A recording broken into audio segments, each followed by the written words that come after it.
that joke from Mac and Steve's wedding. Still there, I guess. We've all come from a great distance to be here today to celebrate the union of Candace and Oscar.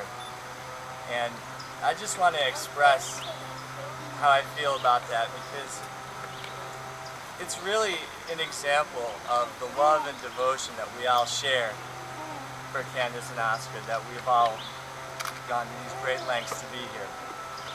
And it really makes this afternoon special. Now, when Candace and Oscar asked me to officiate this wedding, I of course agreed. But at first I wasn't quite certain exactly what I wanted to say, to really get the essence of who they are as a couple. But when Candace sent to me the vows and their statements of intention, it became quite clear what was just so special about these two. I don't think that any one of us would use the word typical to describe Candace and Oscar. And I mean that in the best way. And maybe a better way to say that would be to say that they both share a unique spirit. And I think that that really, for me, is what sets them apart and makes them special. And that's really the theme that I want to bring out today. Now, I'm going to go off on a little bit of a tangent here and tell a little bit of a story. As we all know, Candace and Oscar met while they were both working at Walt Disney World. Candace was a photographer, and Oscar was a Power Ranger.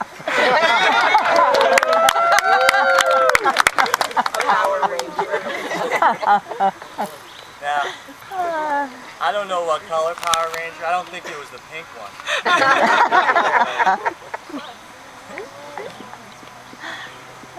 Apparently it was the red one. Finding out.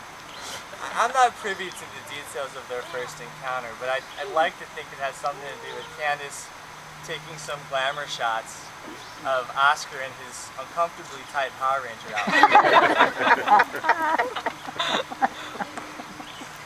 We can talk about that later.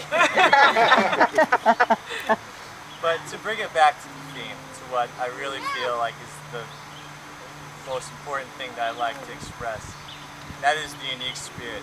As you look around you today, the setting, the decorations, and even the place I'm standing right this second were all chosen with love and consideration by Candace and Oscar.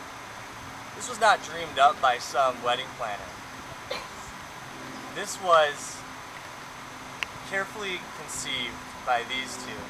And I want you to understand that these decorations, this is not something you can buy at Macy's or at Party Depot or anything. Everything you're looking at was crafted and conceived by the couple. And as we're celebrating this afternoon and into the evening, I want you all, as you pause and you notice something cool and unique, just give a little bit of thought and put a little vibe out there that, wow, this is really something special.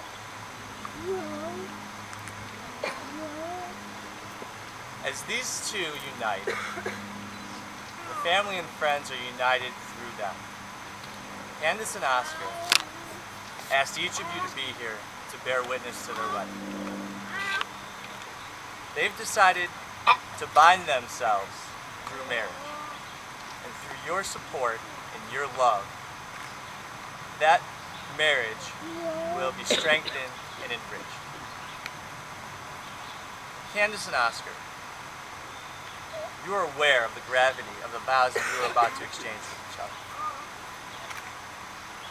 and the responsibilities that the formation of this partnership bear. If there is any thought in your heart that this ceremony should not proceed, I'd like you to voice that now. Because trust and honesty are the foundation of a marriage. Without those things, a successful partnership cannot result. Okay, that was a rhetorical question.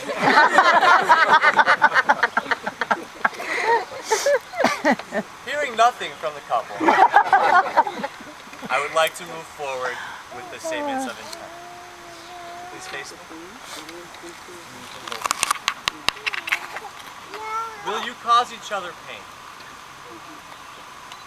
Will it be your intention to cause each other pain?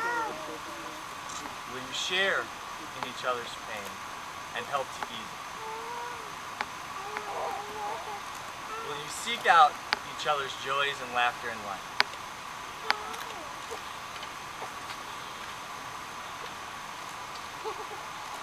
Will you burden each other?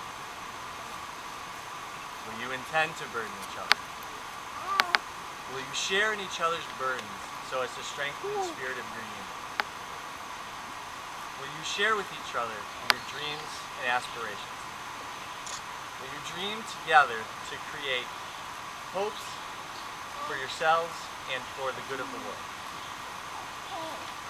Will you give each other anger? Will you intend to give each other anger? Will you use the heat of that anger to temper the strength of your union? Will you respect and honor each other? And will you seek never to break that respect or dishonor your union? Very good. I'd like you to turn toward each other.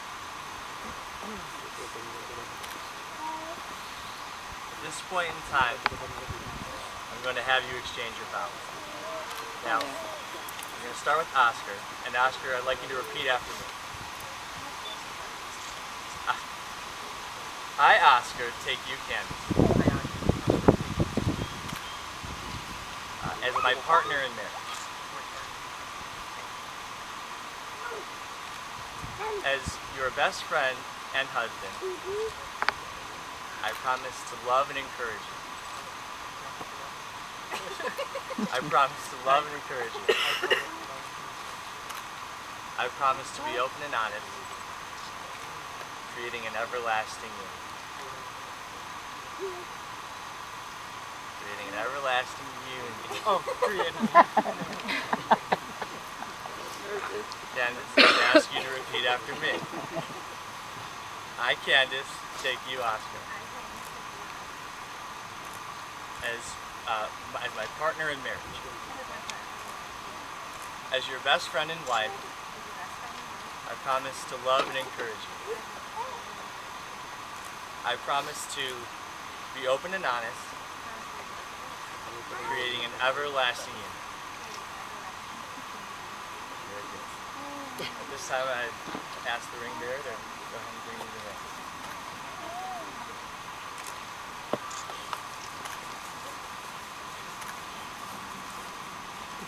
Oscar, I'm going to give you the ring. I'd like you to place it on the designated finger of the designated. Go ahead. Not yet. You repeat after me. With this ring, you are stuck with me. Do you still want it?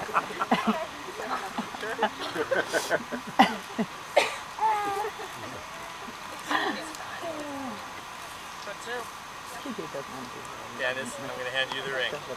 I'd like you to place it on Oscar's finger. On your left hand, yes. And we're asking you to repeat after me. With this ring, you're stuck with me. You still want it. Yes. These rings represent two things. One is that back off, I'm taking.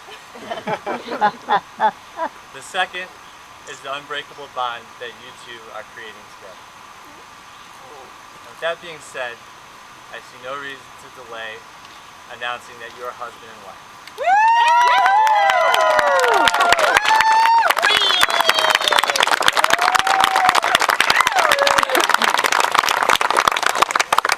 There's no broom, guys, sorry. No, thank you.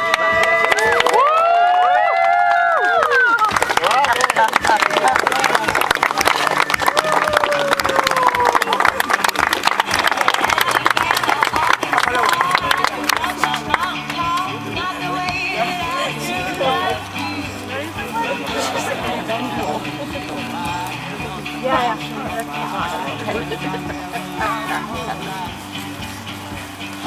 Man, oh man, you're my best friend. I'm screaming too. There's nothing there. There ain't nothing there. I like where they play.